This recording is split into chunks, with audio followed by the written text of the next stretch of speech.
উদাহরণ 11 অনুশীলনী 9.1 খুবই গুরুত্বপূর্ণ অঙ্ক। এটা বোর্ডে আছে, খুবই গুরুত্বপূর্ণ, অনেক বোর্ডে আছে। যে বোর্ডে দেখবে টেস্ট পেপার খুলবে, tan a plus sin a সমান a এবং tan a minus sin a সমান b হলে প্রমাণ করো যে a square minus b square সমান 4 রুট ab। তাহলে আমরা লেফট হ্যান্ড সাইডটা তুলে নিছি। অঙ্কটা হলো tan a plus sin a সমান a, tan a minus sin a সমান b হলে প্রমাণ করো যে a square minus b square সমান 4 রুট ওভার ab।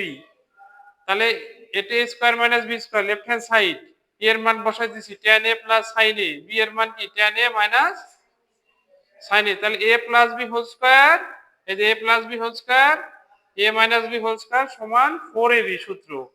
তাহলে এই এখানে কি tan আর b হলো sin, তাহলে 4 tan a sin a বুঝা গেল। এটা যদি হোল স্কয়ারে কেউ সূত্র ভেঙে দেয়, এটা হোল স্কয়ার সূত্র ভেঙে দেয় দিয়ে মাইনাস দ্বারা গুণ করলেও এই 4 tan a sin a আসবে। একবারে আমরা লিখছি 4ab, 4 a হলো tan আর b হলো sin a এই সূত্র অনুসারে।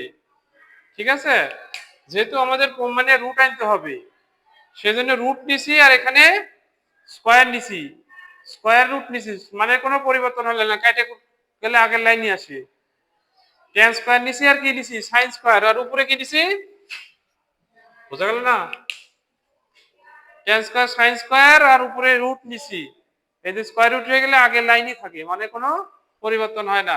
এখানে sin স্কয়ার সমান লিখছি 1 মাইনাস cos স্কয়ার, এই যে sin square plus cos square সমান 1, তাহলে sin স্কয়ার সমান 1 মাইনাস cos স্কয়ার, এই যে 1 মাইনাস cos স্কয়ার। তাহলে এই tan দিয়ে গুণ করেছি 1 এ tan স্কয়ার, এই minus tan square into cos square, tan এ ভাঙিয়ে দিছি sin ডিভাইডেড cos স্কয়ার আছে জন্য sin square divided cos square, এই লব হরে কি cos স্কয়ার কেটে গেল, থাকলো কি tan square minus sin square, a square minus b square, সূত্র কি a plus b into a minus b, a হলো tan b হলো sin, তাহলে tan a plus sin a into tan a minus sin a, তাহলে 4 এটি root of a এর মান হলো কি a, এর মান হলো b, tan a plus sin এর মান a R tan a sin এর মান b, এই তো প্রমাণ।